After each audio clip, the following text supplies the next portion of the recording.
रोचक और ज्ञानवर्धक कहानियों की श्रृंखला में आपका स्वागत है। लीजिए आज सुनते हैं सुदर्शन जी की सुप्रसिद्ध कहानी जिसका नाम है हार की जीत। तो लीजिए प्रारंभ है कहानी।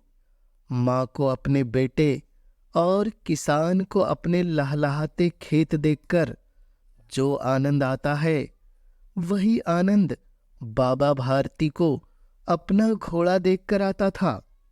उनका घोड़ा सुंदर तथा बड़ा बलवान था। बाबा भारती उसे सुल्तान कहकर पुकारते, अपने हाथ से खरहरा करते, खुद दाना खिलाते और उसे देख देख कर प्रसन्न होते थे। आप गांव से बाहर एक छोटे से मंदिर में रहते थे और भगवान का भजन करते थे। सुल्तान के बिना जीना उनके लिए बहुत ही कठिन था। खड़क सिंह उस इलाके का कुख्यात डाकू था। लोग उसका नाम सुनकर कांपते थे। होते होते सुल्तान की कीर्ति उसके कानों तक भी पहुंची। उसका मन उसे देखने के लिए अधीर हो उठा। वह एक दिन दोपहर के समय बाबा भारती के पास जा पहुंचा और नमस्कार करके बैठ गया। कहो, इधर कैसे आ गए? सुल्तान की चाह खींच लाई। विचित्र जानवर है, देखोगे तो प्रसन्न हो जाओगे। मैंने भी बड़ी प्रशंसा सुनी है। उसकी चाल तुम्हारा मन मोह लेगी। कहते हैं देखने में भी बड़ा सुंदर है। क्या कहना, जो उसे एक बार देख लेता है उसके मन में उसकी छवि अंकित हो जाती है। इच्छा तो बहुत दिनों से थी लेकिन आज आ सका। बाबा भारती और खड़क सिंह अस्तबल में पहुंचे। बाबा ने घोड़ा दिखाया। घमंड से खड़क सिंह ने घोड़ा देखा और कुछ देर तक आश्चर्य से चुपचाप खड़ा रहा। उसके हृदय में हलचल होने लगी। बालकों सी अधीरता में बोला, बाबा जी, इसकी चाल न देखी तो क्या देखा? बाबा जी भी मनुष्य ही थे। अपनी वस्तु की प्रशंसा दूसरे के मुख से सुनने के लिए उनका हृदय अधीर हो उठा। घोड़े को खोलकर बाहर ले गए। घोड़ा वायु वेग से उड़ने लगा। उसकी चाल देखकर खड़क सिंह के हृदय पर सांप लौट गया। वह डाकू था और जो वस्तु उसे पसंद आ जाए उस पर वह अपना अधिकार समझता था। जाते जाते उसने कहा, बाबा जी, मैं यह घोड़ा आपके पास नहीं रहने दूंगा। बाबा भारती डर गए। अब उन्हें रात को नींद न आती। सारी रात अस्तबल की रखवाली में कटने लगी। प्रतिक्षण खड़क सिंह का भय लगा रहता। परंतु कई मास बीत गए और वह न आया। यहां तक कि बाबा भारती भी कुछ असावधान हो गए और इस भय को स्वप्न के भय की तरह मिथ्या समझने लगे। एक दिन संध्या का समय था। बाबा भारती सुल्तान की पीठ पर सवार होकर घूमने जा रहे थे। सहसा एक ओर से आवाज आई, ओ बाबा, इस कंगले की सुनते जाना। आवाज में करुणा थी। बाबा ने घोड़े को रोक लिया। देखा, एक अपाहिज वृक्ष की छाया में पड़ा कराह रहा है। बोला, क्यों, तुम्हें क्या कष्ट है? अपाहिज ने हाथ जोड़कर कहा, बाबा, मैं दुखिया हूं, मुझ पर दया करो।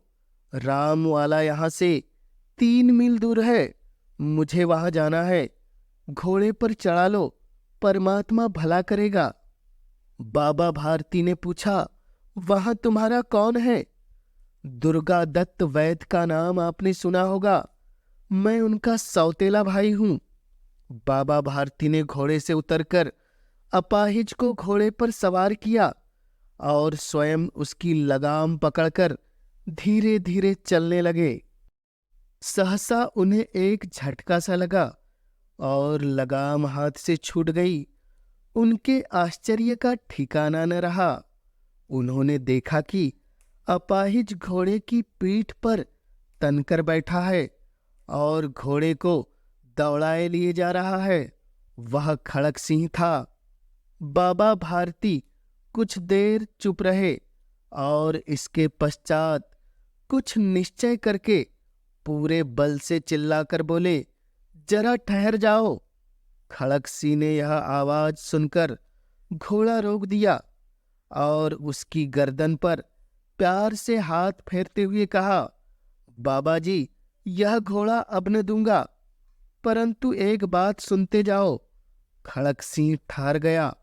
बाबा भारती ने निकट जाकर उसकी ओर ऐसे देखा जैसे बकरा कसाई की ओर देखता है और कहा, यह घोड़ा तुम्हारा हो चुका है। मैं तुमसे इसे वापस करने के लिए नहीं कहूंगा, परंतु खड़क सिंह, केवल एक प्रार्थना करता हूं, उसे अस्वीकार न करना, नहीं तो मेरा दिल टूट जाएगा। खड़क सिंह बोला, बाबा जी आज्ञा कीजिए, मैं आपका दास हूं, केवल यह घोड़ा नहीं दूंगा। बाबा भारती बोले, अब घोड़े का नाम न लो, मैं तुमसे इसके विषय में कुछ न कहूंगा। मेरी प्रार्थना केवल यह है कि इस घटना को किसी के सामने प्रकट मत करना। खड़क सिंह का मुंह आश्चर्य से खुला रह गया। उसका विचार था कि उसे घोड़े को लेकर यहां से भागना पड़ेगा, परंतु बाबा भारती ने स्वयं उससे कहा, इस घटना को किसी के सामने प्रकट न करना, इससे क्या प्रयोजन सिद्ध हो सकता है। खड़क सिंह ने बहुत सोचा, सिर मारा, परंतु कुछ समझ न सका। हार कर उसने अपनी आंखें बाबा भारती के मुख की ओर गड़ा दी और उनसे पूछा, बाबा जी, इसमें आपको क्या डर है। सुनकर बाबा भारती ने उत्तर दिया, लोगों को यदि इस घटना का पता लग गया तो वे किसी गरीब पर विश्वास नहीं करेंगे। यह कहते कहते उन्होंने सुल्तान की ओर से इस तरह मुंह मोड़ लिया जैसे उनका उससे कभी कोई संबंध ही न रहा हो। बाबा भारती चले गए, परंतु उनके शब्द खड़क सिंह के कानों में उसी प्रकार गूंज रहे थे। सोचता था, कैसे ऊंचे विचार है, कैसा पवित्र भाव है। उन्हें इस घोड़े से प्रेम था। इसे देखकर उनका मुख फूल की नाई खिल जाता था। कहते थे, इसके बिना मैं नहीं रह सकूंगा। इसकी रखवाली में कई रात सोए नहीं, भजन भक्ति न कर रखवाली करते रहे, परंतु आज उनके मुख पर दुख की रेखा तक दिखाई नहीं पड़ती थी। उन्हें केवल यह ख्याल था कि कहीं लोग गरीबों पर विश्वास करना न छोड़ दे। ऐसा मनुष्य मनुष्य नहीं, देवता है। रात्रि के अंधकार में खड़क सिंह बाबा भारती के मंदिर में पहुंचा। चारों ओर सन्नाटा था। आकाश में तारे टिमटिमा रहे थे। थोड़ी दूर पर गांव के कुत्ते भौंक रहे थे। मंदिर के अंदर कोई शब्द सुनाई नहीं देता था। खड़क सिंह सुल्तान की बाग पकड़े हुए था। वह धीरे धीरे अस्तबल के फाटक पर पहुंचा। फाटक खुला पड़ा था। किसी समय बाबा भारती स्वयं लाठी लेकर पहरा देते थे, परंतु आज उन्हें किसी चोरी, किसी डाके का भय न था। खड़क सिंह ने आगे बढ़कर सुल्तान को उसके स्थान पर बांध दिया और बाहर निकलकर सावधानी से फाटक बंद कर दिया। इस समय उसकी आंखों में नेकी के आंसू थे। रात्रि का तीसरा पहर बीत चुका था। चौथा पहर आरंभ होते ही बाबा भारती ने अपनी कुटिया से बाहर निकल ठंडे जल से स्नान किया। उसके पश्चात इस प्रकार जैसे कोई स्वप्न में चल रहा हो, उनके पांव अस्तबल की ओर बढ़े, परंतु फाटक पर पहुंचकर उनको अपनी भूल प्रतीत हुई। साथ ही घोर निराशा ने पांव को मन ही मन भारी बना दिया। वे वहीं रुक गए। घोड़े ने अपने स्वामी के पाँव की चाप को पहचान लिया और जोर से हिनहिनाया। अब बाबा भारती आश्चर्य और प्रसन्नता से दौड़ते हुए अंदर घुसे और अपने प्यारे घोड़े को गले से लिपटाकर रोने लगे, मानो कोई पिता बहुत दिनों से बिछड़े हुए पुत्र से मिल रहा हो।